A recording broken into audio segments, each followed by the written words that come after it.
chance to hear it, so let her tell it. People on the streets say Sabrina speaks. Tune into the show, she will let you know. Tell all your friends and family.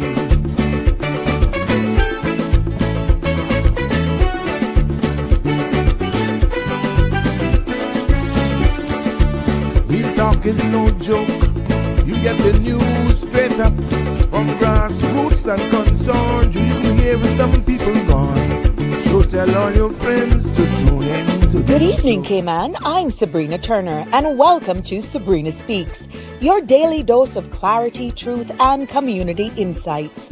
Every weekday from 5 to 6:30 p.m., we're tackling the issues that affect you, from national headlines to grassroots concerns.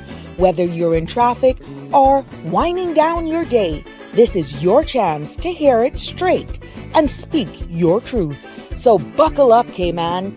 We're not holding back. This is the show. We gotta let you know. Now we got to go.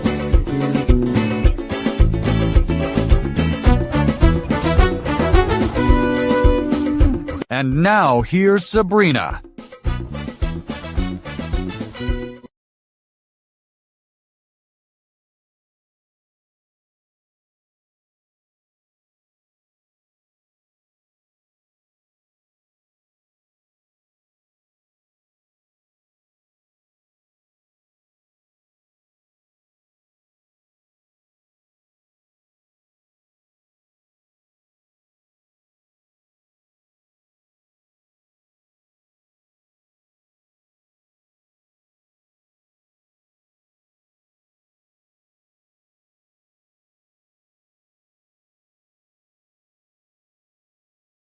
And yeah, it is indeed a pleasure to be back with you today for another episode. And I'm hoping everybody's hearing me clearly. We were having some problems with the settings here.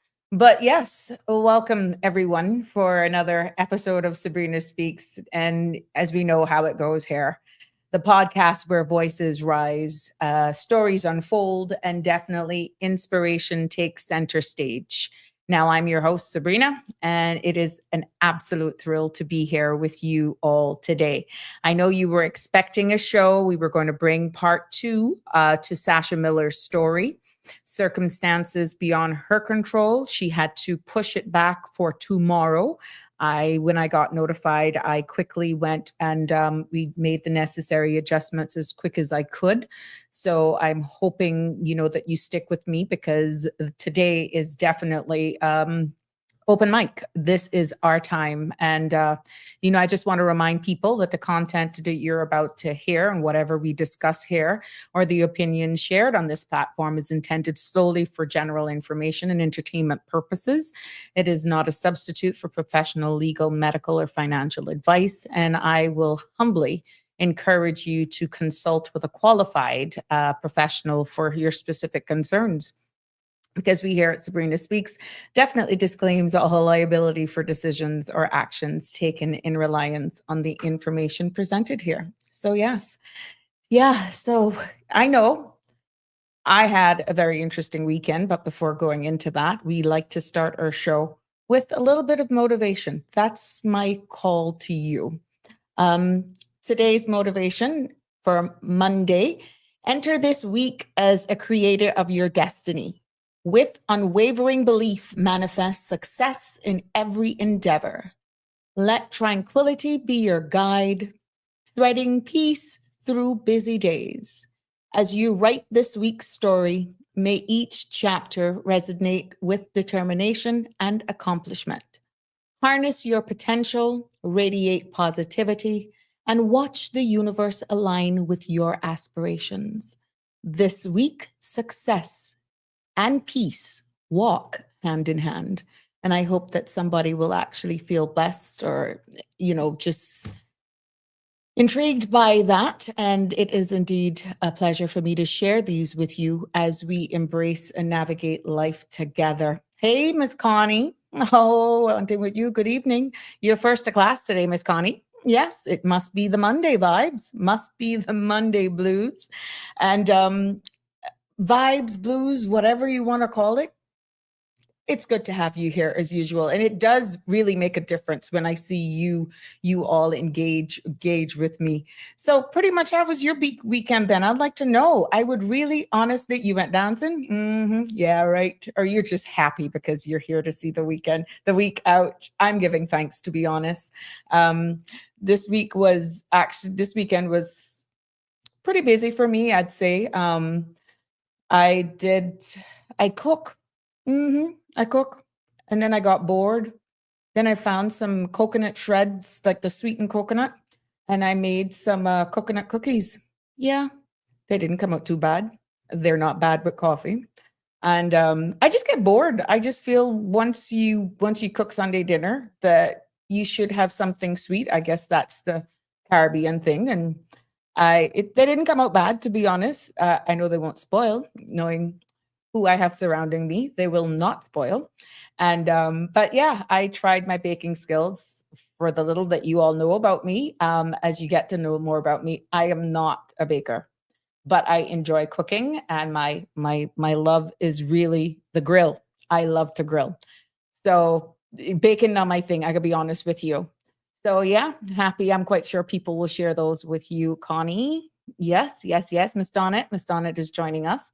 And yeah, let me just say big congratulations to Miss Cayman Universe, Miss Tahiti Seymour there. I am wishing her a successful reign. And, you know, she was gorgeous. The dress, oh my gosh. Good for her. Good for her and her sponsors. And congratulations. Congratulations to all of them who found the nerve to actually enter a pageant like that. That is a national event, and I congratulate them for putting themselves up there. And then we heard on the regional stage last night as well that Jamaica, our neighbors over in Jamaica, has announced their elections, that now being September 3rd, and their nomination day is going to be August 18th. So I know that the greater, we have a large Jamaican community here, and I'm quite sure as we all will be watching that unfold. I think it's the JLP and the PNP, two significant parties there. We will watch that unfold. But I was watching a live stream last night on CMR, and they had all other streams on YouTube. Oh my gosh, one stream that I found, we ain't got nothing when it comes to campaigns. I felt like at one point I was at a concert, like I was actually streaming a concert. The energy, the everything about that was just totally different. It is, the culture is different, to be honest with you. And wow, I'm going to be glued to that. It's going to be interesting. But what the key takeaway for me was between the two parties, and what I kept hearing the commentary, is that, you know, the young people are playing a significant, has influence. They are listening to what the younger generation has to say. And some of the key things that are important to the people of that country is no different than the cries here. Housing, access to affordable housing, paying down student debts, you know, just getting access. Well, in this case, we don't have that problem as such. Even the sister islands, Kim and Brack, has gotten that resolved because we have water authority over there now for piped water for those who want it. But you know, when you hear about the needs of the people of that country of Jamaica, it's no different than what we're asking, what our people are asking of us here in the Cayman Islands. So that's quite interesting. And I think we could learn so much, in all honesty, just watching the dynamics, even though the culture is different, listening to the needs of the people, and even looking at ourselves here. There's very little difference, to be honest with you, in what people are expecting of their government. Same thing with the manifestos. When are the manifestos going to come out? Same thing as I can reminisce of the last election that we had here, that was a big ask. When is the manifesto going to come out? And it's not just a booklet. Is it going to be smart? Is it going to be digitized? Are you going to live by these, what you put into these manifestos? So it's quite interesting. I think whether or not you're into politics in itself, just because of where we are located, we are geographically located, geopolitics, what's happening in the world, with the moves of our friends over in the north, and some ad hoc decisions that are being made that could actually impact us here in the Cayman Islands. I think it would be actually very wise for us to tune in, to really actually just pay attention to what's happening very close to us. And we have the excellent relationships with Jamaica, and as we do with other Caribbean jurisdictions. But elections is no different. I think we should be paying attention. We should be listening, just for that reason, to educate ourselves. Hey, Jim. It's a pleasure to have you join us. Connie beat you today, Jim. Yeah, so it's very interesting. I'm looking out. I'm going to be paying close attention to it and not interfering with any other jurisdictions' politics. But it's a lot for me, having been there and having seeing it from different lens now. Having been a candidate myself and being elected to political office, it's a difference when you see someone get up on a podium to give hope to a nation. And that was a sea of green last night. It's just amazing. I'm hearing it with different ears. I'm seeing things through a different lens because I better understand it. And I'm so happy that I've had that experience, that I can honestly now kind of break things down. The mere fact that I actually understand their language a little bit more, having been in an elected seat. I have to say, thank God that I had that experience. Hello, Miss Marjorie. Welcome, welcome, welcome. Hi, Lisa. Welcome. Good evening, Miss Sabrina. Again, truly love your beautiful. Oh, thank you very much. Where I got this one from? I think this is pretty old. Just add water. Yeah, just add water. Yeah, over there in Governor Square. When I can remember, I'm happy to share. But a lot of my pieces I've had for years. But yeah. Yeah, Connie agrees with me. They were on fire. Connie, I tell you, when the prime minister would actually make certain statements, they would pull up a tune. It was just amazing, and it aligned with whatever he was saying. But yeah, Connie, you and I were on the same page, girl. I felt like I was at a concert. So, but yeah, today's hi, Sonia. It's good to have you here. For those of you who are coming, just joining me right now, we had to have a change of schedule today. I know you were all expecting Miss Sasha Miller. Sasha, due to unforeseen circumstances, had to reschedule for tomorrow. And we have her booked. I know I had promoted her being a part 2 today, all over the weekend, but unfortunately, just before lunch, she realized that she had a conflicting engagement for this evening and is unable to make it. So she will definitely, she agreed to coming on tomorrow. So I have blocked that slot for her. But, it's good to have you here. And if you can see the promo, I am inviting you to participate this evening.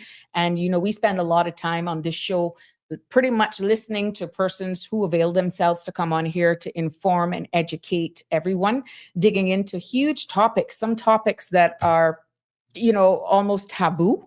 But if we're going to create this space where we educate and inform, somebody has to try and break the ice, even to open up the conversations. And, having had some incredible conversation based on feedback, be it live or after a show. But today, we are going to do things a little different. And I hope that you will all break out of that shell and realize that this is a safe space that I'm creating, and that we're turning this microphone. I'm going to turn this show over to each and every one of you who want to participate. Yeah, that's right. It is going to be an open mic show, and the phone lines are open and the floor is pretty much yours. So I have also put out there, what topics would you like for me to go and research to discuss in this open platform? What's on your mind? Today can be the beginning of that. What's been keeping you up at night? These are things that you can privately message me even after the show, that can make content. And what's a win for you in what's a win you want to celebrate? And is there a question you have been dying to ask that you probably don't even you didn't know how to ask it because it probably didn't fit in with the conversation? Now, this is your chance really today to share your voice, your stories, your unique perspectives. And I welcome you and thanks. We got our first caller. Good evening, caller. Welcome. You're live. Good evening, Sabrina. How are you? I am fine. Thank you.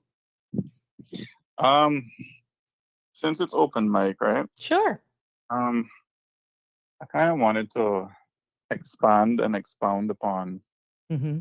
this morning's show without rehashing everything that this morning's show was about. I wanted you to talk on the sense of entitlement that seems to be pervasive amongst many Caymanians in society, especially young Caymanians. Mm-hmm. Can you expound on entitlement, which is a pretty broad adjective in a sense of how you're using it, and then going back to this morning's show. So are we going to do entitlement Caymanian in broad brush, or for Well, context? I don't want to just misunderstand you, if you get where I'm going with that. I mean, just in terms of how we, as a country, are really not empowering our young people to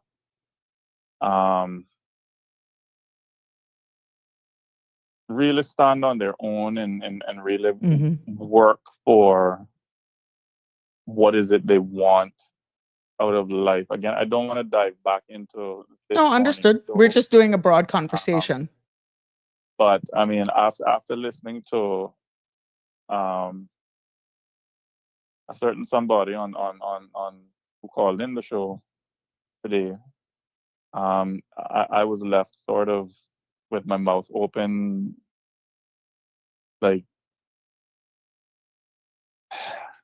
The one morning I didn't get to watch the entire show because I had 2 appointments is actually, I started off straight up until I think she got a call from someone who she said she would have brought back on at 9:30, but something about rent. But let's talk as much as we can, weigh in on the entitlement part. It's funny because the generation, and caller, I could be honest with you, the word entitlement and Caymanian, I think we can just actually remove the Caymanian part about it. It's a generation, to be honest. You know what? You're right. Yeah. Just remove Caymanian because it's no different in any other jurisdiction. We're just looking at specific age groups. Remove Caymanian. That can go into a whole different show, to be honest, because one of the topics that I want to delve into as well is the proposed immigration reform, discussing the white paper, because it is being said now that this white paper that's in circulation is going to go to Parliament in September, right? But let's go back to the main topic of entitlement. I think that we have some children, some young adults who are going to be our future, that just let me use me being a parent, 1974 being born, and my 2 children, my 2 sons, both adults. 2 of them, they're 6 years apart, and both of them are different personalities. The word entitlement, I feel, is a big disservice that I did raising them practically as a single mother.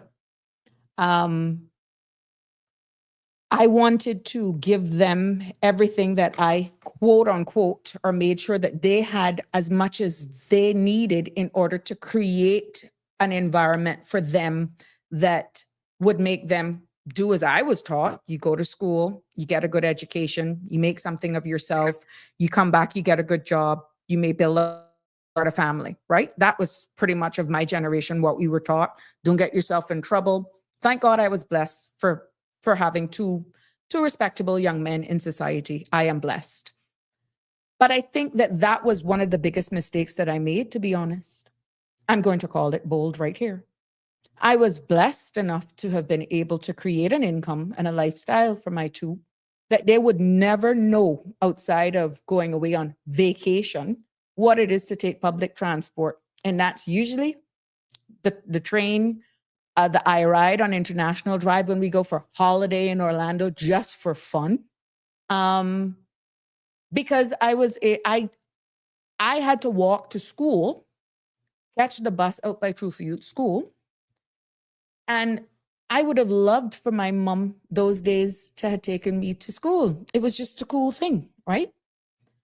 So when I had my two children, I made sure that I took them to school because that's what I wanted. They don't know what it really is to take the bus because I did that for them.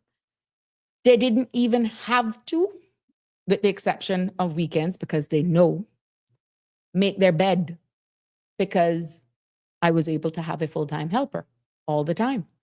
I had supportive family. My grandmother would take care of them, their helper. I was just blessed in that way. But I just feel, Calder, that we have given these children now so much, and we're fighting with technology. We're fighting with a different breed that my kids they're not even thinking or having the level of conversations that me and you would have even had during that time. I just think genetically, these kids are being born differently. They're coded differently. And this is why we struggle, in my humble opinion, in having the right conversations. I can remember in an earlier show last week, I gave an example that there was a conversation and a kid had said to a parent, "You wouldn't understand what I'm talking about because you don't have a college education." Really? Really? You would take that as entitlement, right? They know, mind you, you're raising them, but they go back to letting you know, how would you understand when I went to college or university what I'm saying? I have friends who actually say that a lot, that they're getting pushback from their children. Like the children are almost like telling them how they should be raised. Now, is it a different era? Where do you stick entitlement into that when these children, these young adults now, they're smarter, they have access to all sorts of social media, they got all sorts of AI that they don't even have to have conversations with their parents. An algebra question that would bring you togetherness time around the table in the evening for homework, they can click that into a computer and they can get the answer. Or, I got timestamp myself now, they can ask Alexa. Do you think it's entitlement or it's the way the world is evolving? Because, go ahead. No, me personally, I mean, I kind of, I don't think that I can accept that it's a genetic difference or they're just coded differently. Because I mean, for me, I think what happens is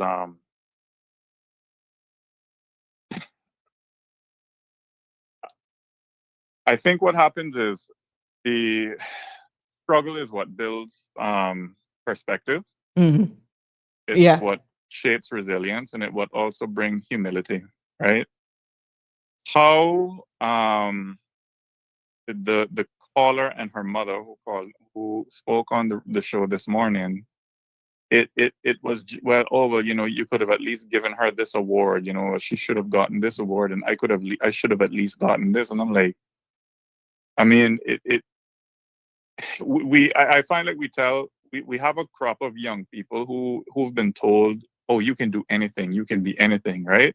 Mm-hmm. Without also being told, and here's the grind it takes to get there, Mm-hmm. right?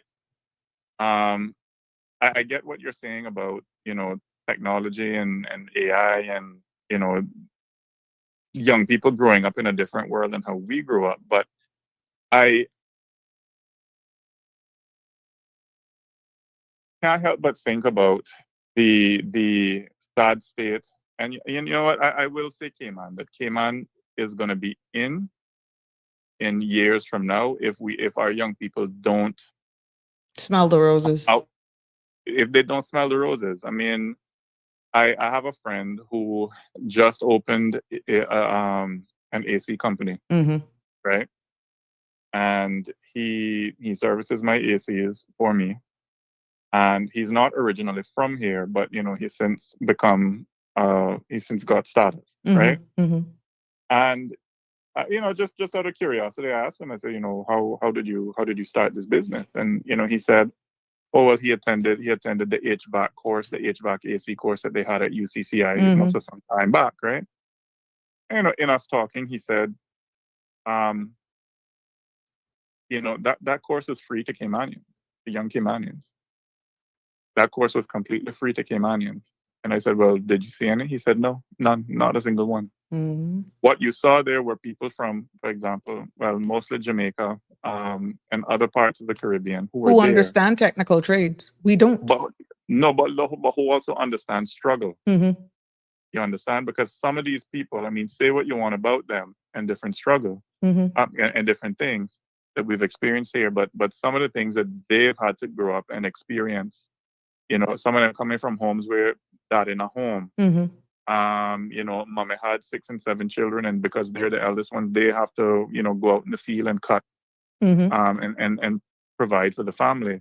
Or, some of them know what it is to live in a house where, the walls are made from zinc. Right. You understand? Mm-hmm. And some of them understand what it is to go days without food. Right. And I just feel like because they've had to struggle, Mm-hmm. they know what it is. They have that drive. They can identify, more push. They have that drive, and I'll do what it takes. And, if I have to come to Cayman and, as my mother would say, suck salt and drink Mm-hmm. water for a few Mm-hmm. years, Mm-hmm. right? Just so that, I can get a paper and I can better myself. Or I don't see that drive in our young people. And I want to say that it's because We're a lot giving of it our on young a people here, silver platter. everything is given to them, Mm-hmm. Well, right? from what little you did share, it sounded as though a parent called in and they were suggesting that a particular award should have been given to number 2, contestant number 2. Let's okay. You know what? Let's just drop the diplomacy. It was the third runner-up for the Miss Cayman, Yeah. Miss Universe Cayman Islands. Mm-hmm. She called in, killed whatever sympathy I think many people had for her. And then, the mom got on the phone. And I mean, the mom was very, she was soft spoken and that kind of thing. But then the mom started to say things like, well, they could have at least given her a trophy for this, or they could have given her a prize for this. And they could have given her, and I'm just there thinking, huh? Mm-hmm. Mm-hmm. And it just, and I mean, to her credit, right? I mean, I get all parents want to look out for their children, but I mean, where do you Draw the line. I think you do your children a disservice when you don't let them Mm-hmm. fight for something. You don't let them experience something. You don't let them experience, sorry babe that this happened to you, but that's life. That's Mm-hmm. I hear parents say things to their children like, all right, well, you don't have to worry about anything. Well, mommy got a piece of land for you when you get out of school, or mommy or daddy got a car for you when you get out of school. And then Mm-hmm. the child doesn't perform in school. And then you wonder why the child not performing in school. Mm-hmm. Mm-hmm. Right? When everything is just handed to them.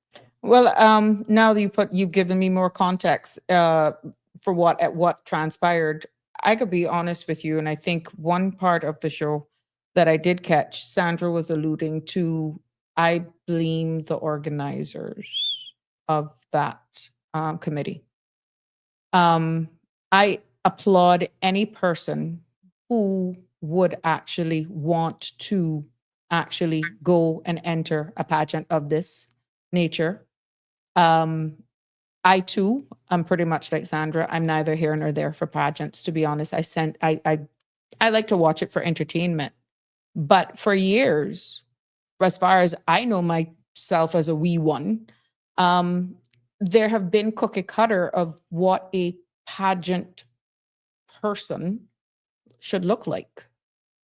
Well, if we're changing that scope now, because I understand based on Miss Derry's statement that she made, that it's now open to all ages. Pretty much you don't have to be single anymore and all of that sort of stuff. Like certain parameters have been dropped, which I feel, as you rightfully say, is a disservice it's like it's being diluted down.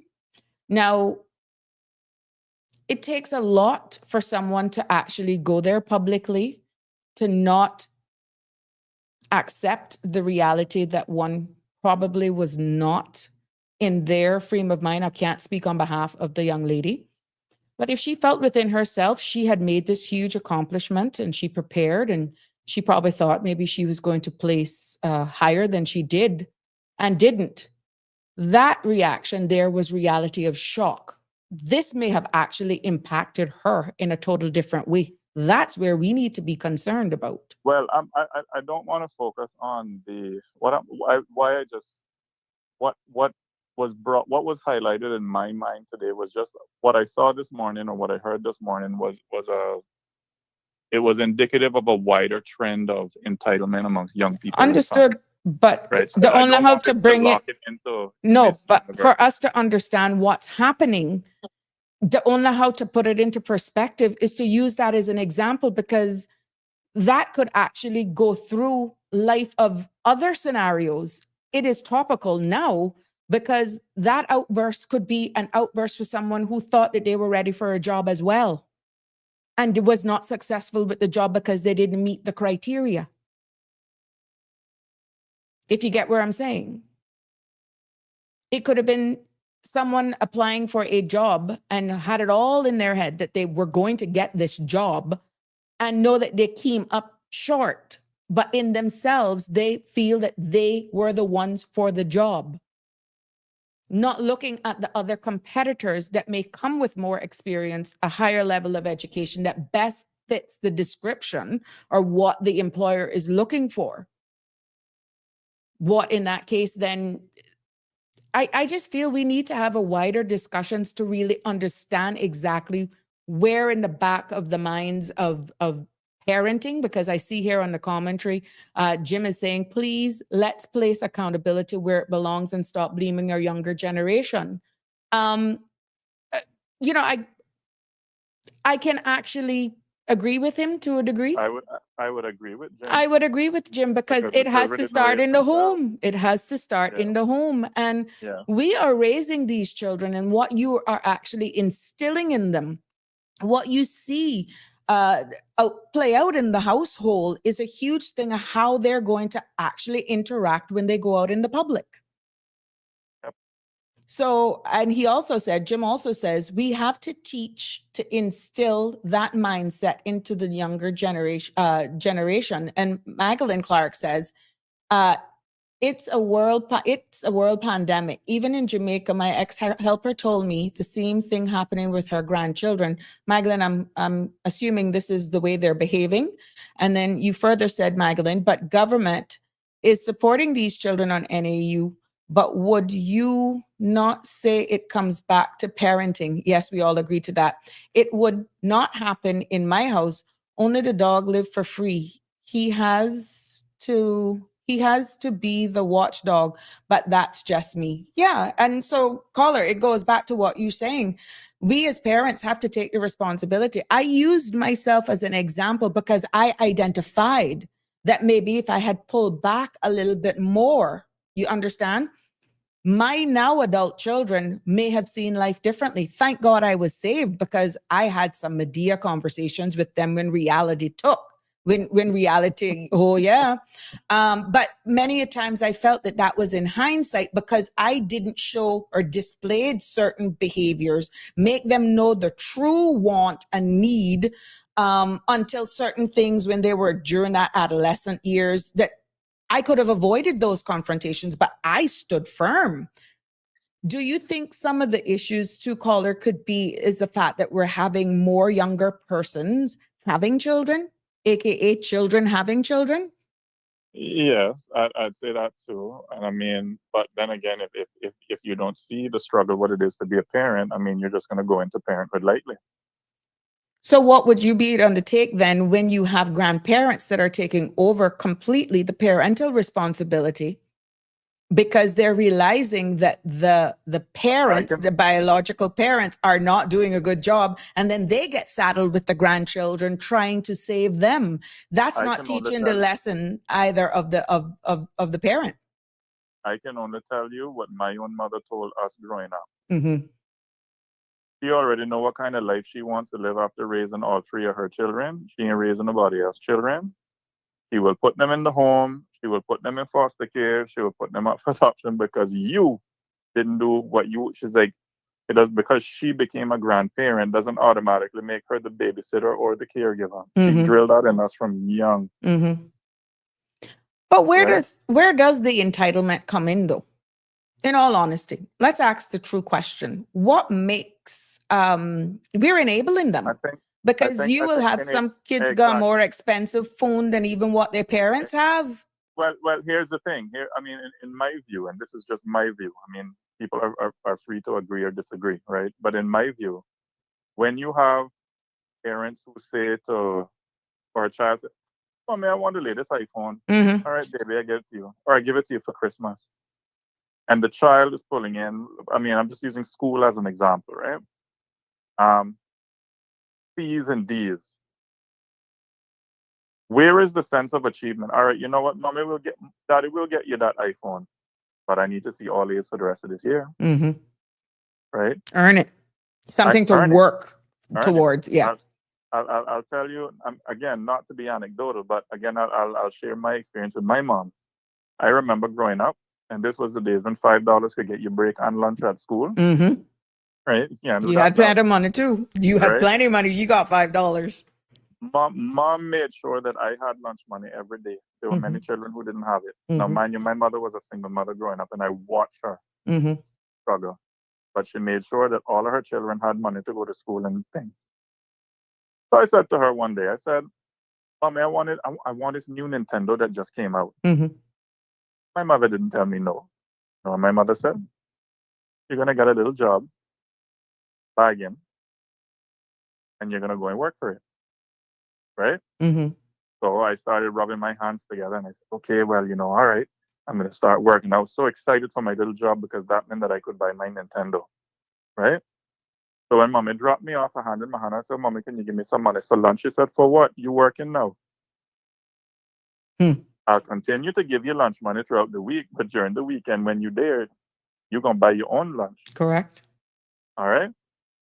And so what did I have to do? I had to learn, okay, well, all right, well, if I make this much a day, okay, maybe I can spend $5 on a sandwich, and if I can get tips from at least 10 customers a day, all right. So I know I gotta give good customer service today. So I learned how to budget. Budget.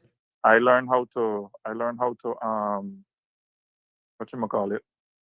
Uh Live within give your good customer means as service. well too. Yeah. Give good customer service. Mm-hmm. And then here, what else? She never made me do it, but she said to me, perhaps you should put aside 10% of what you have into a little account. Mm-hmm. You understand? Mm-hmm. Never forced me with that one. But what I'm saying is, my mother didn't just hand me something because I wanted it, Yep. right? So I hear a lot of parents say things to their children about things like, all right, well, when I go on this piece of land is for you, or I'm going to buy you a piece of land, or I'm going to buy you, or, you can get this house. I even know some parents that even buy their children a house. Oh, wow. I like them apples. Mm-hmm. Mm-hmm. They're blessed. You understand? It's one thing to be blessed, but I mean, if even you're going to save it for your children, don't tell your children you have it for them. Tell them it's yours. Tell them they got Correct. to go out there and make something for themselves. That's my Correct. view. Correct. Correct. Anyway, I don't want to hog But the airways. So no, I mean we appreciate. Yeah, thank you. But we appreciate that feedback. But it's. I hope that I was able to at least open the conversation, and thank you for actually starting off the conversation about the entitlement and looking at it broader. On a broader context instead of just here in the Cayman Islands. But I understand why you actually said that, caller. So I want to thank you for your participation. I hope that others may be able to weigh in on their opinion. I know you are actually, Jim says, to your suggestion to how your mom raised you, caller. He says that's teaching responsibility. And he couldn't be more correct. You are a more responsible person because of the way your mother actually dealt with you. Mhm. Thank you. Yeah. Have a good evening. Thank you for calling. Same to you. Thanks.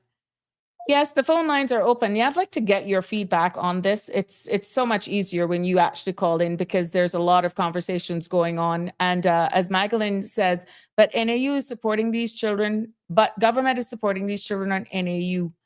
What would you say coming back to parenting? But would you say so? Yeah, Magdalene, I totally agree with you. It comes back to parenting, and you have actually some households who the children have only raised up into seeing, as you alluded to, Magdalene, government actually taking care of the household. How do you break that generational curse?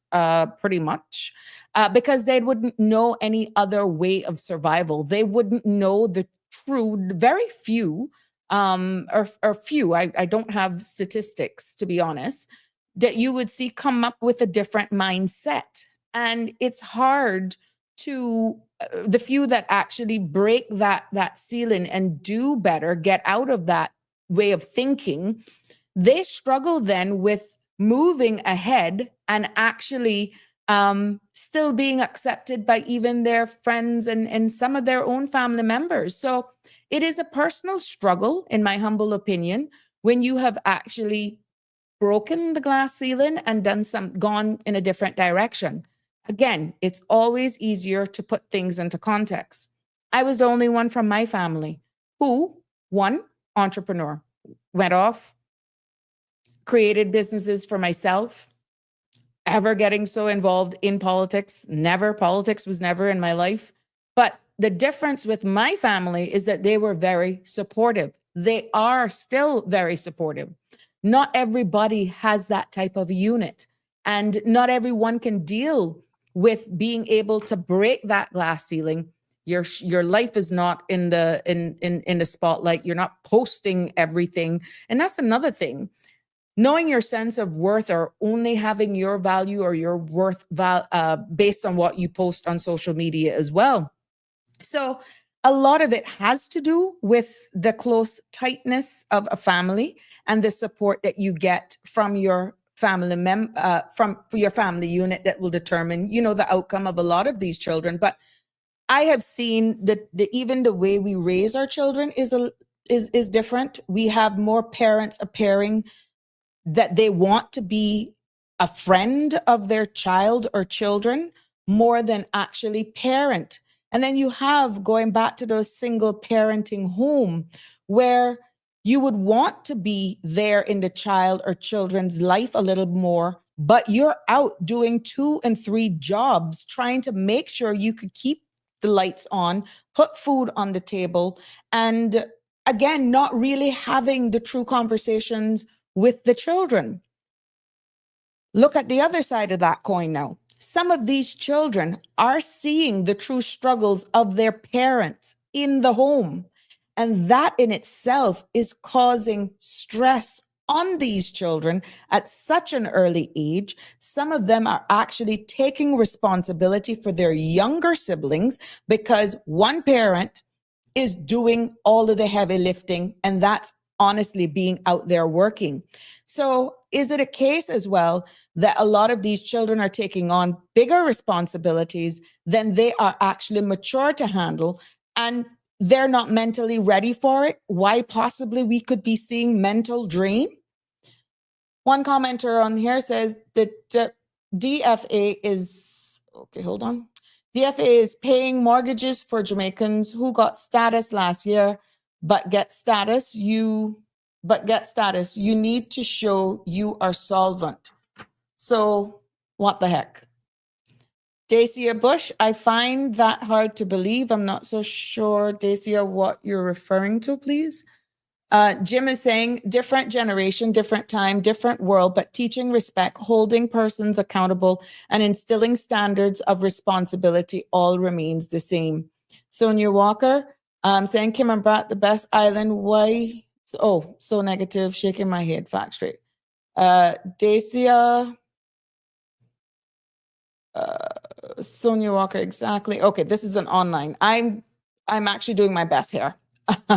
I think kids should aspire to get to a place in life where they can help our parents rather than spoon feed off of adults. Now that is going to be an interesting feedback. What's your take on that commenter? I think kids should aspire to get to a place in life where we can help our parents rather than them spoon feed us as adults. I'd like to get your comments on that. Some of the kids, to be honest, when they become adults themselves, they either have a family of their own, and even though they may be grateful for all the assistance their parents may have given to them during their growing up time, that they, and the way life is going now, cost of living, just the world, how we're evolving, they probably don't have the bandwidth to pretty much give to their parents as they should or they would want. Now, when I say give, that isn't just money. Some children we're finding are not taking care of their parents, and they're likewise, they fall on the responsibility of government. But just making sure that you maintain those relationships is key. And vice versa. Some parents are having these children and then they fall on the government to raise. So that could be even a broader discussion. But for any child who understand that responsibility out of respect, the importance of not forgetting your parents, I applaud you for doing that. Jim comments and says, you're a parent first and a friend comes later. I agree with you, Jim. You still have to maintain that form of discipline within the home. I am just blessed now that, like I said, both of my sons are adults, and it's still a level of respect that is required. One still lives at home, and I don't not draw the brakes, even though one is still legally an adult, when it comes to an attitude, when it comes to making him be more responsible. I don't ease up. You want to pretty much beat your own drum, you go turn your own key in your own door. But there's just an expectation, even though you are an adult. Sometimes you got to rein them back in. You still home. And by right, you should be on your own. But at the end of the day, it all depends on the relationship. I gotta be honest with you. Some of the children don't show the respect. And that is another thing that we're having. It's actually a norm. Like I would never call a teacher by their first name. We weren't raised to call teachers by their first name. We only knew them as their surname. I don't know what the culture is like now in school. And you never see an adult without saying good morning, good evening, good afternoon, even passing someone on the road. It is just manners and respect that you actually acknowledge persons. But you will call a child, and I have been places, and you'll hear like saying a mom saying, Jimmy, what? Oh, I would not have any front teeth if I did that to my grandmother or my mother. And it's almost accepted. Is it that we're raising Google babies? Or that parenting, that cultural style of parenting has gone away? Is it that we are so influenced by what we're seeing in movies, on social media, on different platforms, about the likes and what you're seeing, all of these different things on Snapchat and Instagram? Even getting a tertiary education now is totally different because we're seeing where technology is going. Some parents would mortgage their houses to make sure that their child or children get a solid education. And now we're seeing where you can pretty much sit at home and make the first viral video, and based on likes and all that sort of stuff. I honestly feel it's the temperature. You can agree to disagree. You can give me your opinion on it. It's the way we're evolving. What we are discussing now as my age group that is of significant importance to us based on my age group, 50, if you have certain conversations with the younger generation, they will put you to task in conversations that actually, by the end of it, from their lens, kind of makes you look like we're here fighting for this. And that's how you're seeing in the next 5 or 10 years, you could be the leaders of this country. So I really feel that we need to harness a more friendly environment to get some of the younger adults around the table to really see if we can have broader discussions. When it comes to the parenting side of things, I feel that more can be done on the social development side. And it's sad that you would actually have to teach people how to parent. But it's because of the very same thing when the caller called that we alluded to, because children are having children and not every household dynamics are the same. So at the end of the day, it takes a village to raise a child, but now I think that's becoming even more and more complex because we're getting more angry at not being able or feeling that you can even survive in your own country.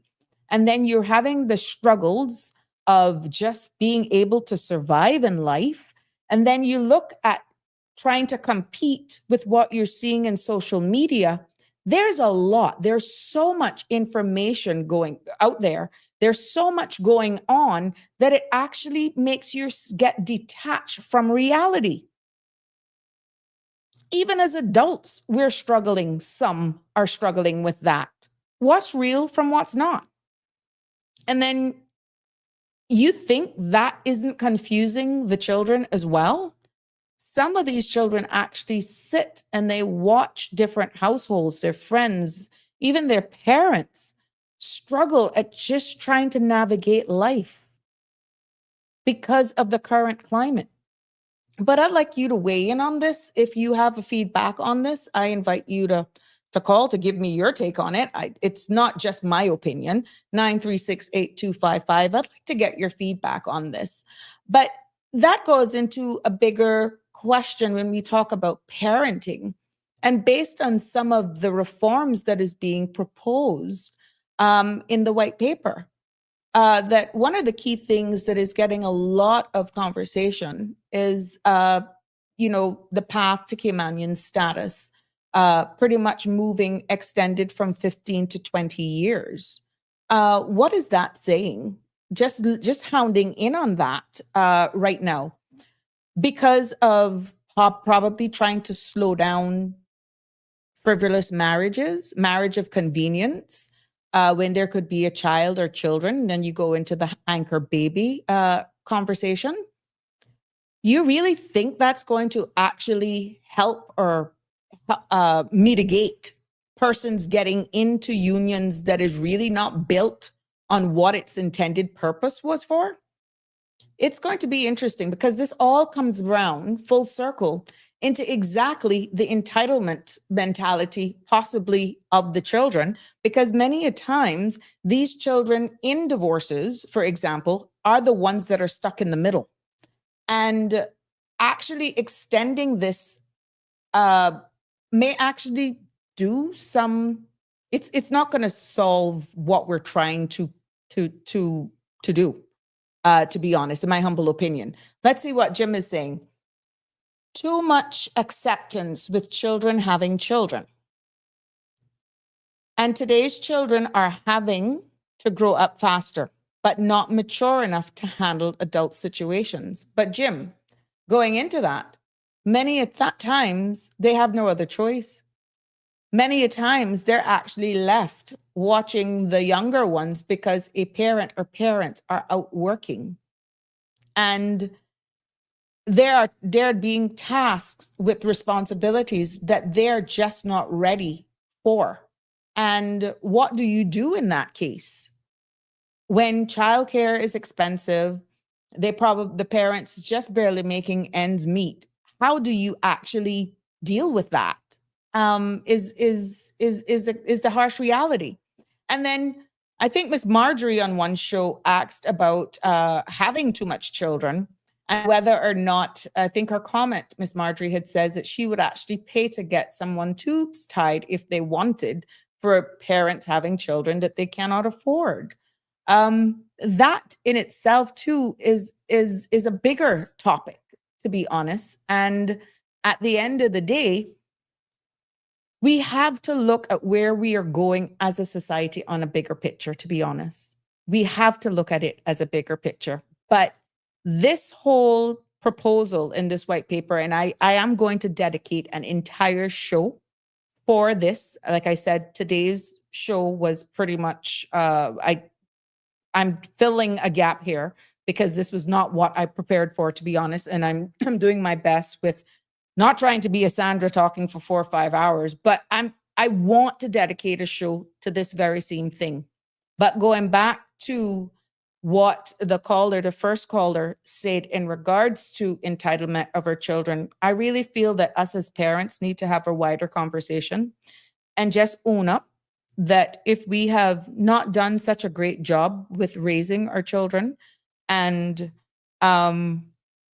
looking at all the societal pressures, them being able to fit in at school, possibly bullying, you think these children are not in tune? They're on all sorts of social media platforms that probably me or you as parents this age would not even know how to navigate. And they see exactly what their peers are actually going through. They actually are constantly connected. We don't know the form of bullying that they may be susceptible to. And they all have to come back home to maybe a disconnect or a family of discord, and then go back into the same environment where they have to pretty much conform that everything is normal. That's almost two characters. One, a character for survival in a space that is all different sorts of personalities. And then the other character is going back home to reality. And it's hard for these children to really process exactly how do I then find me?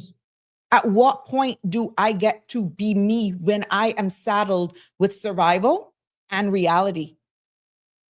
I don't really feel that kids were actually supposed to be loaded with that responsibility. But do you just scuff it off and say, that's how it is? It's the times? Lisa Brightly. Sabrina, after the show. Oh, okay. You will have to message me. 936-8255. Lisa, 936-8255. So this is a wider conversation that we really need to have, to be honest. And I feel that being so involved in the PTA back in the day, I've seen a lot of kids who just were hungry for a hug. Now, not being judgmental of their homes, some of these children are just hungry for a hug. They probably don't even know when the last time that happened or when they really got a hug that, oh, yes, I feel secured. I feel embraced. Oh, yes, I want this. And that says a lot. That says a lot.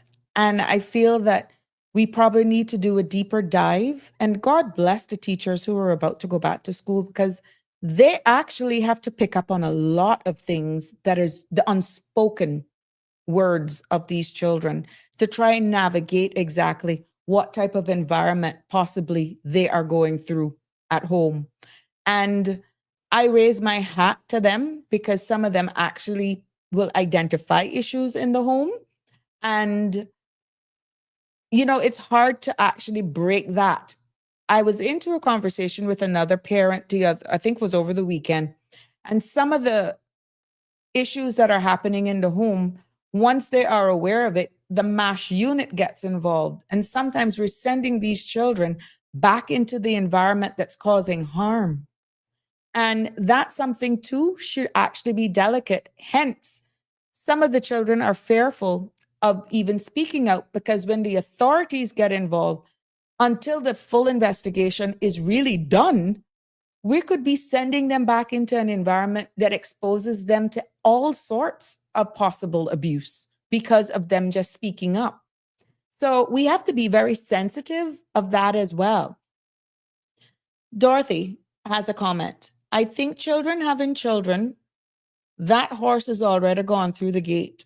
We have younger grandparents who are not making a difference to help getting the young parents.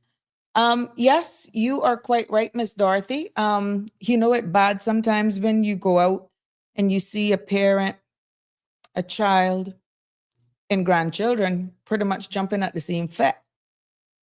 Let that sink in for a bit. Let that sink in. You will have the mother, the grandmother, and sometimes the grandchildren jumping at the same fit. So you're quite right. The horse may be through the gate, which is why I'm happy that we can have these type of open discussions, because at some point we have to wake up. It cannot be this constant runaway train, and then we're worried about children not having any manners, they're not having any respect. What's happened to this generation? You can't talk to them. The entitlement comes in, well, as the caller said. So to be honest with you, a lot of self-reflection has to be done with some of our parents, with all of the parents who is of that mindset. And going back to the comment that I think Sandra made on her show this morning, I don't believe that. I think we need to revisit this thing about we're all winners, especially when you're competing for something. That's hogwash. I applaud persons for putting themselves up, but for you to actually communicate when you know there can only be one winner, thank them, applaud them for putting themselves up, but don't feed that notion that you're a winner when you know there's only going to be one winner. And I think that the expectations or the false hope at the beginning, instead of you just being real, being very candid with someone, you encourage them. Yeah, fine. But do not plant that seed that you're going to win when you look at the odds if you're not seeing that for yourself.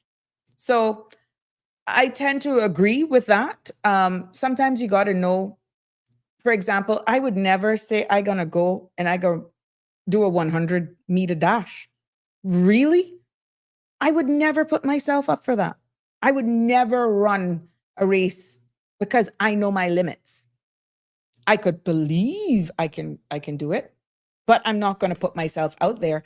And let's say for one reason, for some weird reason, somebody bets me and I go out there based on all of the persons cheering me on. Oh yeah, you're going to win. You're going to win.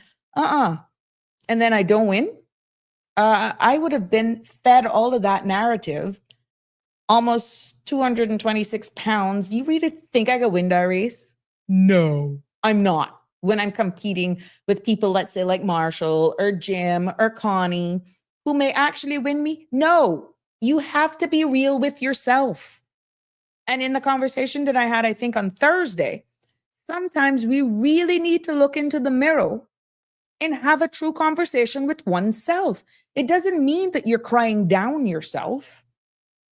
No, it doesn't mean that you're putting down yourself, but just be real. Have the tough conversation with yourself. No one can actually steal your joy unless you want to give it to them. But sometimes you have to be real with yourself. And that's where we're making a big mistake. What we got here? We have to break free from having kids too early. I had mine at 20, and it's only now at 31 that I feel like I'm ready.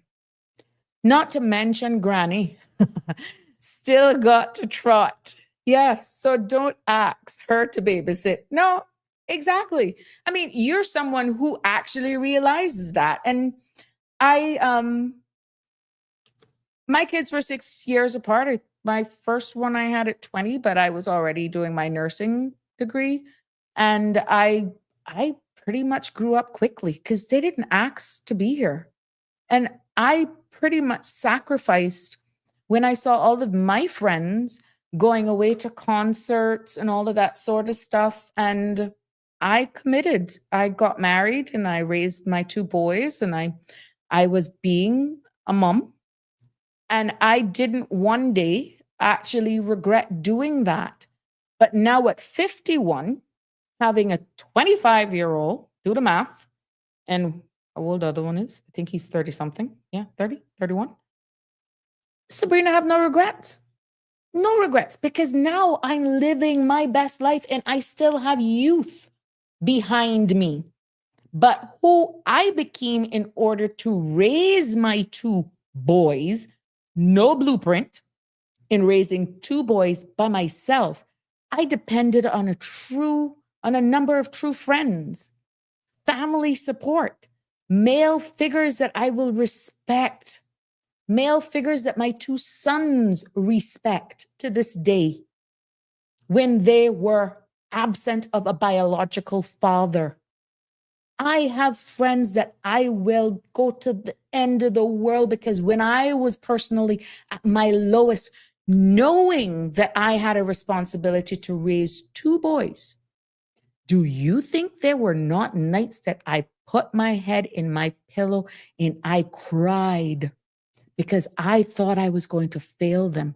My brain was going 100 miles an hour. What if they became got caught up into drugs, or God forbid, got into gangs? I was a single parent.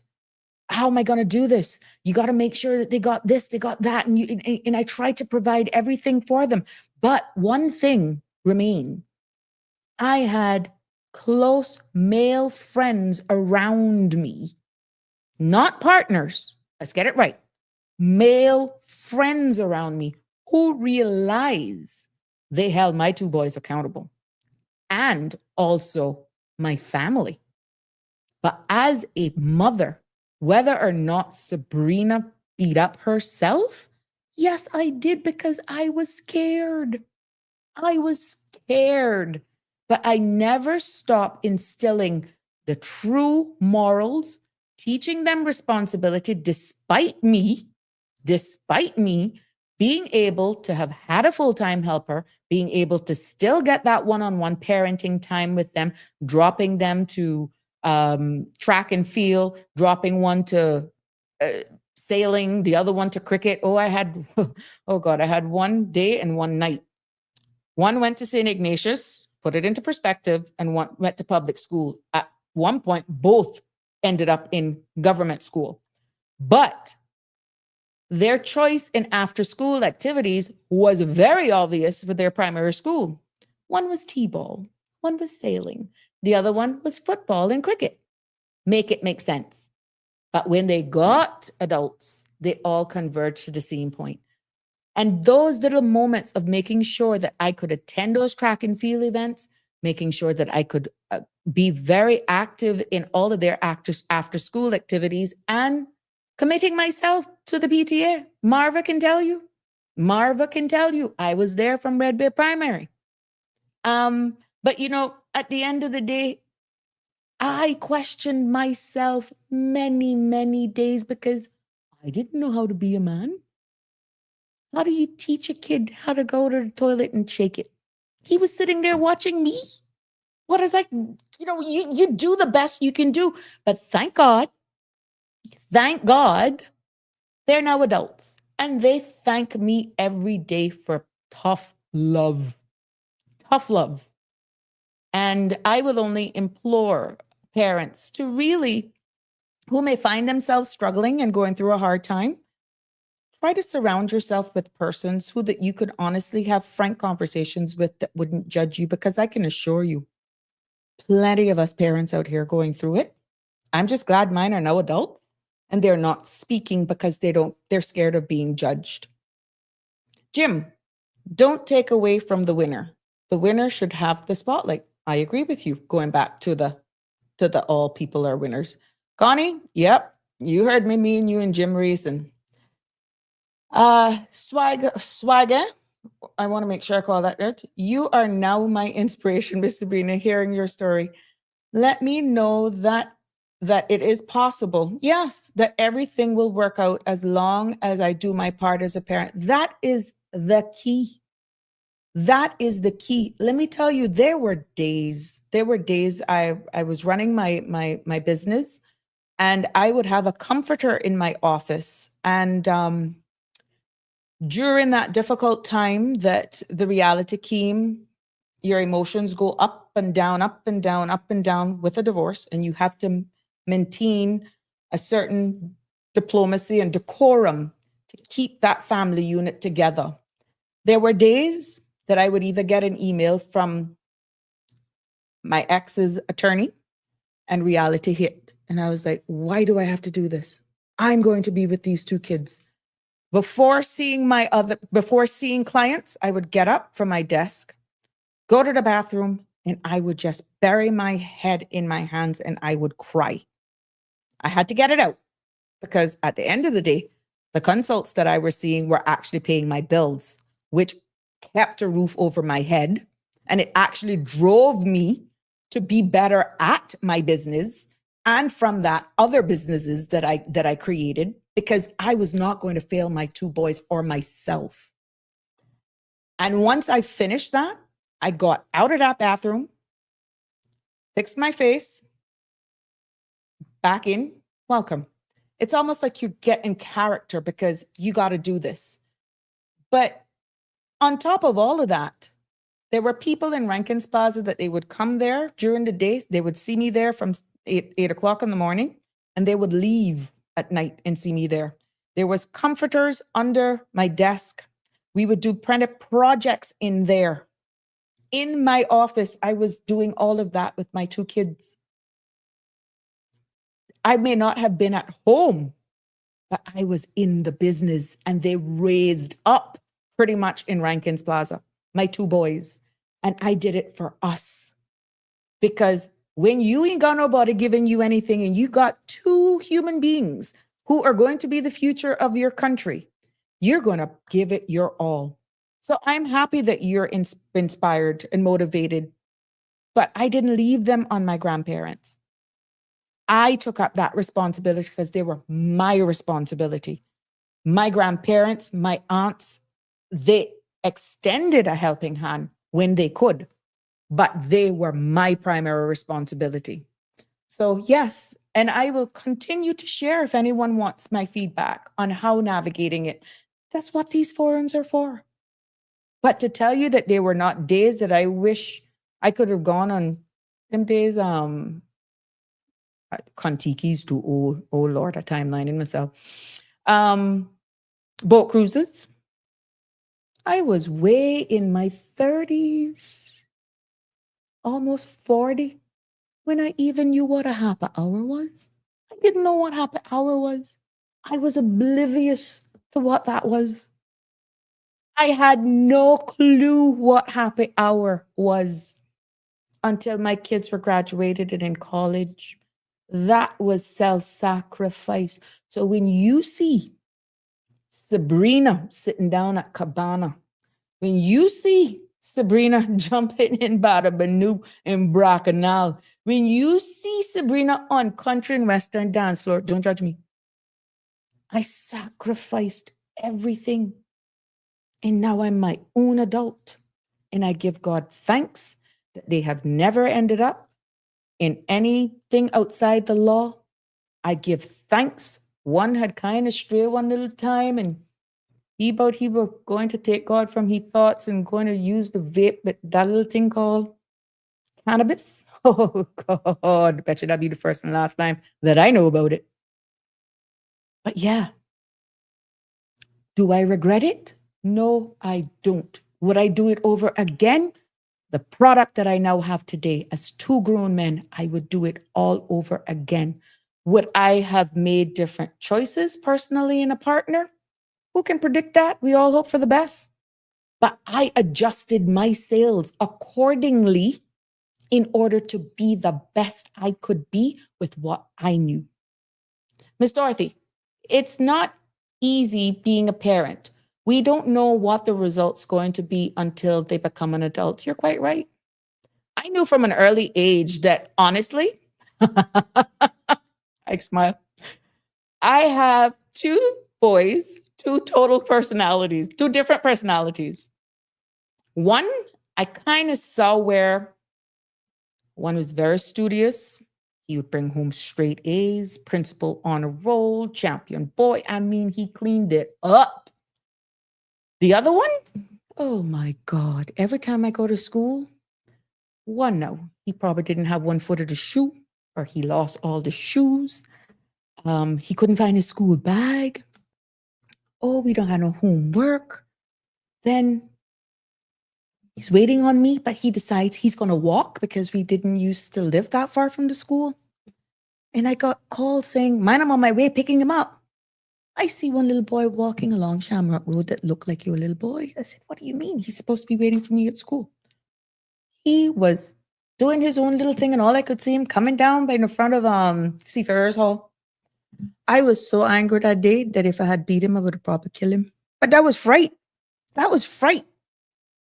And then the difference between the personality, I'd actually have them as they got older, one applauding the elder sibling, who was coming home with all of the honor roll, all of the awards. And he looked at him and he says, "Hey, proud, you go ahead. You go ahead and you get all of the awards. You go and you open up your business, and then you go pay me to count your money." Now tell me how he was able to actually figure that out. The one who was academically more successful in school versus the one that was more a theory person, a hands-on person, was telling the one who was more academically inclined by paper, he must go ahead and get all the awards, get a good job, start his business, but pay him, the younger brother, to count his money. Now you tell me if he didn't have it figured out, right? So you got to be able to identify the personalities in your children too, but it didn't make me give up. He tested every bit of patience that I had. But did that make me love them any less? Do I see them any less? I was able then to really know what to expect from either of from them differently. You could tell me a story about one, the younger one, more than likely, I'll believe it. The elder one, I would give that a second guess, because that youngest one, the sky's the limit for him. And those personalities remain the same today. Connie, God bless you, Miss. Oh, thank you so much, Miss Marjorie. All I need to say is Sunday evening drive out and help with errands now and 10 at age almost 7 to 8. Connie, amen. Tisha, you would know. And you did it with grace. You made it, and look, so easy. Yeah, Tisha knows the story. Oh my God, we could write a book, Tisha. Michelle, very profound and inspirational. Thank you so much, Miss Sabrina.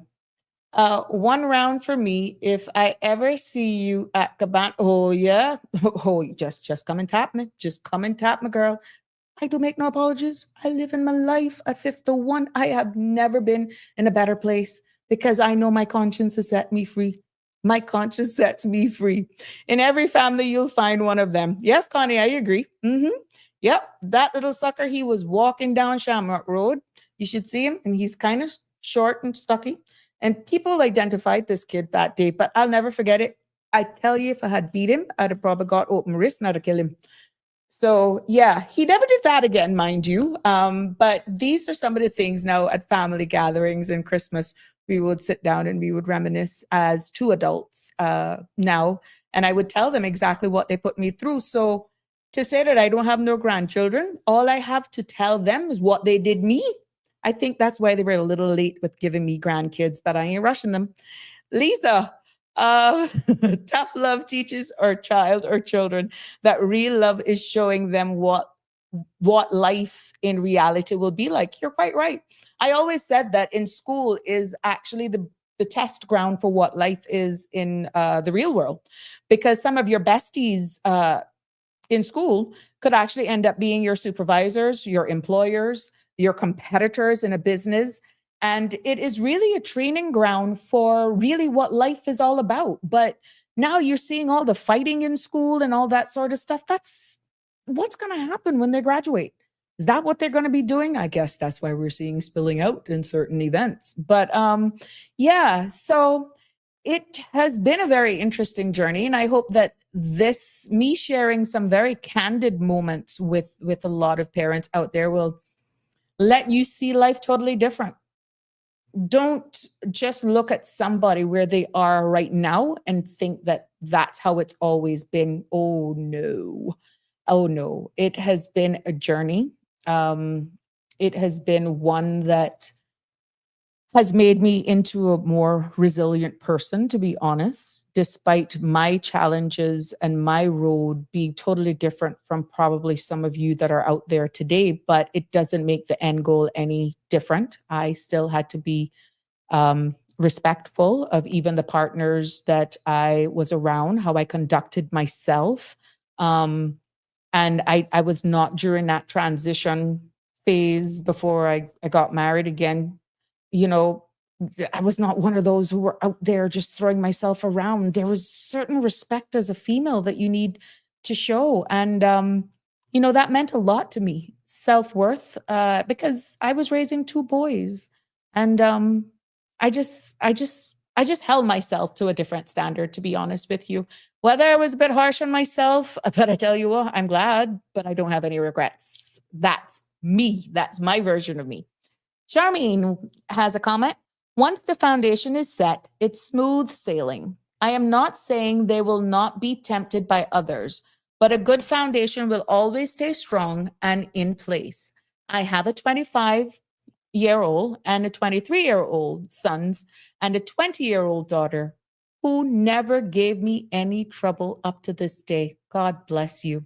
God bless you. I can tell you, to be honest with you, Charmaine, I could almost say the same. It was, I can remember the youngest one. I tell you, that one always tests my faith. Oh, he tests me. He tests me. He told me one day that he was going to call 911 on me. That when 911 was just making its way, and I challenged him. I said, go ahead. I was actually stuck at immigration one day doing a submission, and he told me that he was going to call social services on me. But you have them. You have them. He had his first temper tantrum because I told him to go to bed. Everybody goes to bed at 9 o'clock. We has always had dogs in our lives. And even the dog knew when it was 9 o'clock because you could see that poor little dog. He was getting sleepy and he would try to go settle down. But this one particular night, the youngest one, I don't know what got into him. And he stood up. I'll never forget it. On the bottom bunk. And he looked at me and he was beet red and he was defiant and he got stiff and he told me he was not going to bed. Well, let me tell you, put it like this. He's never had a temper tantrum again and he never reported me to social services because I told them at that time he can call them now. I gave him the phone, call them and I'll put it on them too. That's, some people would say that's abuse because back then, but I did not use a belt. I didn't fist them. I just had to stand my ground and I spanked him on his bottom. So again, that's another thing of raising children in this age, because if you chastise them, then they call the people on you, the MASH unit, they call police on you. So we're really living in different times, to be honest. And raising children nowadays is not as I raised mine back then. Abby, I told my mom, and none from me, sorry, TD, not in this economy. Abby, I'm hearing a lot of that though. Unless we can help society as we grow our population a little bit more. I'm hearing a lot of younger people saying that they're not too interested in having children, which is, I respect anybody's decision on that, to be honest. So at the end of the day, I can only respect you, Abby, at this time, but who to tell? Maybe if it's not too older, you may change your mind. It is one of the most, when you have that kid and you look in that kid's face, oh my God, if you could just bottle that up and they don't grow up and you just swaddle them and before they get toodle, when they're toddlers, that you can just bite them and pinch them. Oh my God, that is so, I don't know, their words can't describe it. And then they become adults and then they won't challenge you. Yeah. So yeah, Abby, I'll leave it to you. Maybe who to tell. Maybe one of these days you'll send me a picture. Miss Dawn, I say payback is a B. Been there. And some of them, you could be the best parent to them.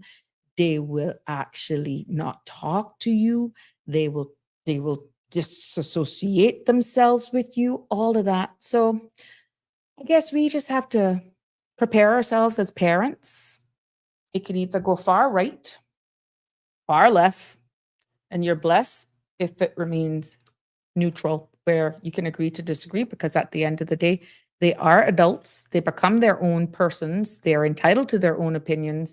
And I think a lot of us parents actually still hold on that you're my child. And even if you're 30 or 35, that at the end of the day, I don't care what you say. No, when they become adults, you got to treat them like adults and somewhat try to disconnect, because they are entitled to their opinions. Now, it's a different thing if they're under your roof, and there's just certain manners and respect that has to be displayed. And I don't care how old my son is, as long as he remains in my roof, manners and respect is due.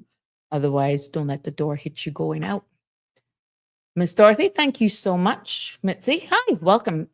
Lisa, because when you became a parent, your life has to turn from yourself and focus on your child and children. Yeah, it did. It totally did. I mean, when I tell you, I pretty much sacrificed everything. And when that time became that I could actually freely just go and live life for what life was, I really did. And even now, it feels good that I can do whatever I want. Honestly, I just keep holding myself to a higher standard, to be honest, which sometimes is, I kind of beat myself up. Lisa, the Bible says, spare not the rod and spoil the child. Rightly said. Good evening, caller. You're live. It's 6:25. They say bend the tree while it's young. That's right. Listen, Uh-huh. me and somebody was talking one day, and we were talking about children. So what you saying about when they were small like that, yeah, they were so cute and sweet, and you wish like you could pinch them and eat them, and the person say, yeah, we felt like we could eat them when they were little, but after they grow up, then you wish the Christ you had eat them. Say, yeah, but listen, I'm not coming on here to story up, no mess or nothing, but I have a question for Mr. Jim, because I want him to explain to me, please, what you meant this morning when I called in to Sandra, that I saw a message come in that you say Miss Shalma is a mess. Explain to me, because that word can go in a lot of ways for me. So I want you to please explain to me, sir, what you meant by that. Oh, well, like I said, I had 2 appointments this morning, Miss Shelma. So and the one day, boy, I tell you, Murphy's Law. Murphy's Law.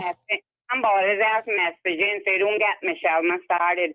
But I don't think why I say anything wrong. But then, like I say, I'm not saying, but I want him to explain to me what he meant by Miss Shelma is a mess. Because to me, I thinking, I don't know if he meant anything, bad or like disrespecting me or what, but I just want him to explain, because he messaged it in. So he should know what he meant by it. Okay. That's why I gotta listen and he said, hold on. He actually commented. He said, no, Miss Shelma, go back and read it again, please.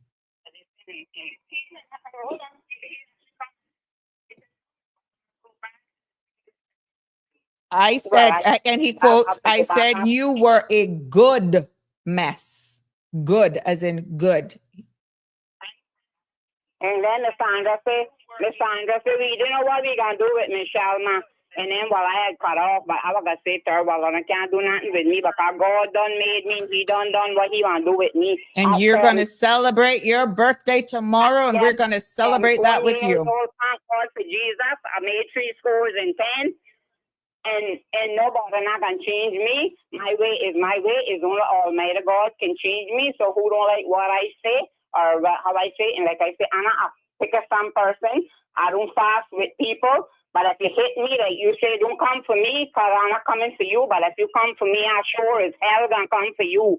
Well, he didn't mean it in a negative way. He explained himself here. So yeah. I can take apologies, but what I'm saying, I'm not afraid of nobody. I'm a Leo, tomorrow I'm 71. Thank God for 71 years. But anybody that I got telling a thing, I can tell it to them to their face. I'm afraid I can't beat nobody, but they ain't gonna beat me neither. And if they come to beat me, it gonna be you beat me, or I beat you, or you kill me, or I kill you, because that's how I am. Mm-hmm. And I don't care who call me stupid. I'm not so bright, and I'm not this, and I'm not that. But at least I'm say this, my brightness. Some people get all the sense when it was sharing wrong.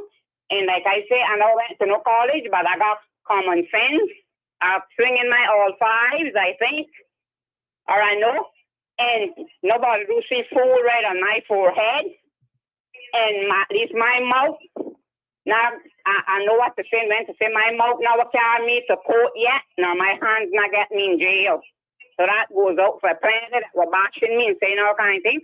Some people think they know it all. They say, they seem like I know about the business. No, I don't know about the business. But whatever you hear me say, I know it because it's from the horse's mouth. I don't talk lies, two things I don't do, and that's lying seal.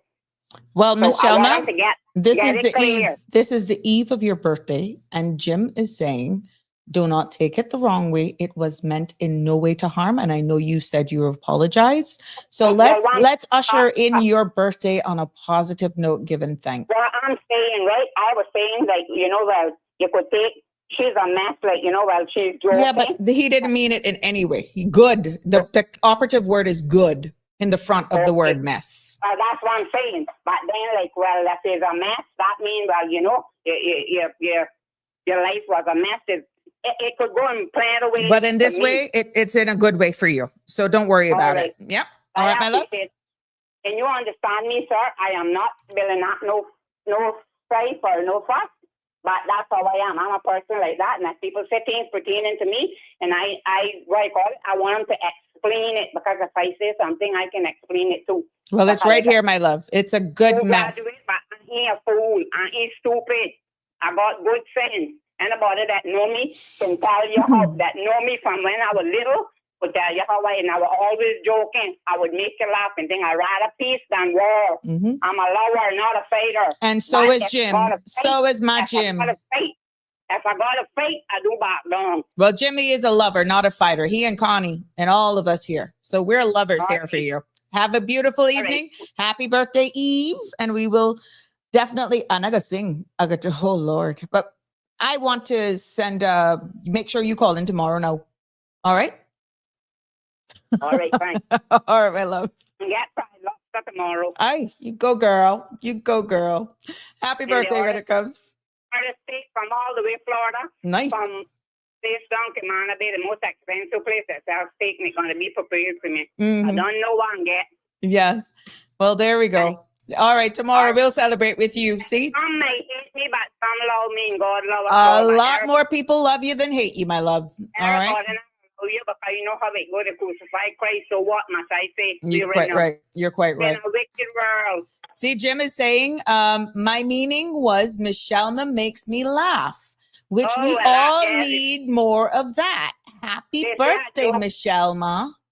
People says me to call into the show. You know how much times I be at Boston and then I see me, people that I don't even know, they come say, when they hear me talking to the cashier, you're the lady that always be on the show. I say, same one. Mm-hmm. And just Austin and them encourage me to call in. Or seeing them encourage me to call in. Everybody, so like I said, who criticizing me and do like to hear me, well, that's their business. Mm-hmm. Tell them, off luck and go suck a duck. I don't care. Okay, well, we're going to blow out candles with you tomorrow. So yes, happy birthday when it comes. Yes. Jim and Connie, two of you. Lisa, I'm happy that I gave that tough love to my two daughters who is 8 years apart and continue. And today they're thanking me. Praise God. Yes. For anybody who has done that, and we actually have good stories to tell, hats off to you. But this is where each one help one. And if it means me sharing my stories with you to let you know exactly what it's like and that I wasn't immune, my children weren't immune, and that's how it is. So I think we just need to stop pretending and stop living fake lives and just be real. I'm not telling everybody to come and air their lives publicly, but yeah, we all got ish. Everybody has ish, and sometimes you'd be surprised the feedback that you can get. Connie, what are you saying now? I miss you when I don't hear you, Michelle Mussey. Even Connie is telling you that. Well, as of September, your desire has come to a reality and your wish has come a reality. We are going to go until 7 p.m. So, yes, and there's lots going to be in store. We're going to change up just a little bit, even the backdrop, as we turn this new page into embracing a new month. And I'm hoping that, you can tell my strengths, my weaknesses. I am not going to be negative about it. I do better when I engage with other people, even though I have you all engaging here on the social media platform with sending in your comments. I really love bouncing off of each other by interviewing persons. I just feel that I get more out of a conversation, but you guys are doing a phenomenal job. I want to thank you for all of those callers who call in. So yes, you see you, Connie, that you and Jim. Jim started that from the very first week, and let me tell you something. Oh, I could get you yet though.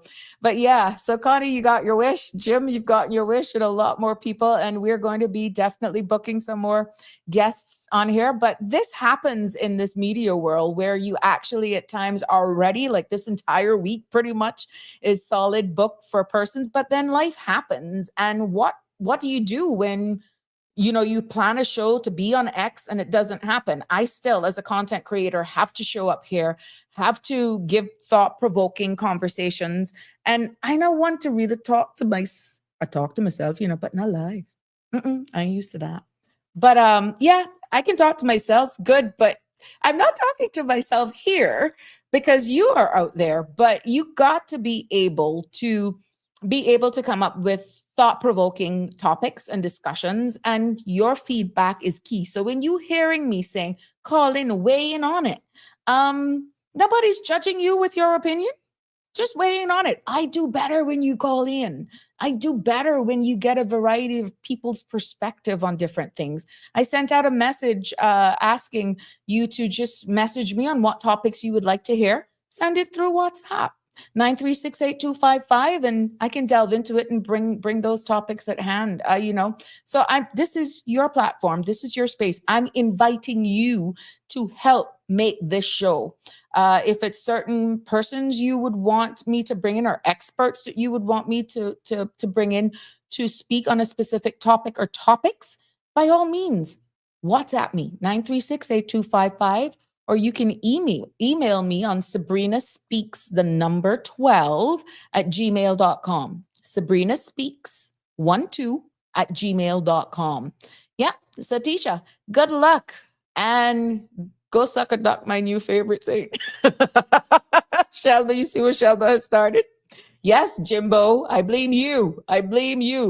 Laugh out loud. Hence the reason I love you and your show. I enjoy hearing you talk. Continue. Oh, yeah. But I tell you what, when them people start answering back, Connie, it's something else. And that usually happened at Cabana. So, yeah. Anyhow, it was indeed a good show. I enjoyed it, to be honest with you. At first, I was like, oh, my God, how am I going to do this? But as always, you always show up for me. Each and every one of you continuously show up here for me. And from the bottom of my heart, I'm very, very grateful. I thank you for your continued support. But don't forget to like, share, follow, and subscribe, because you won't miss content if you do that. And, what I share here is driven by you. You are the pulse. You are the heartbeat of Sabrina Speaks. Without you, it's not worth it. So until tomorrow, God spare his life. Cameron, oh my God, what we on this evening? You late. You got to scroll back, dude. Scroll back, Cameron. Yes, see? Even Connie is asking Cameron Castillo, you're so late. School. Lisa, have a good evening, Sabrina. Yes, until tomorrow, I want to thank all of you, despite Cameron catching amen. Tune in early tomorrow, Cameron. We intend to put the spotlight definitely back on Sasha. Hope everything goes well. And it's going to be another exciting week. Do have an awesome night. Yes, that's from me to you with lots of love. Until tomorrow, God bless everybody. That's a wrap for today's edition of Sabrina Speaks. Thank you for tuning in and for being part of the conversation. Remember, the dialogue doesn't stop here. Stay engaged, stay informed, and most importantly, stay empowered.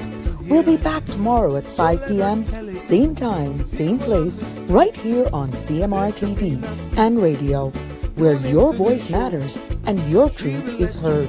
Until then, K-Man, take care of yourself and each other. That's it for today's edition of Sabrina Speaks, where your voice matters, your story counts, and your truth is always welcome. Join us weekdays from 5 until 6:30 p.m. right here on CMR TV as we dive into the topics that matter most to you. Catch the show live or on demand at cmrtv.com. And don't forget to follow us on Facebook, YouTube, and Instagram so you never miss a moment. Until next time, stay informed, stay engaged, and always speak your truth.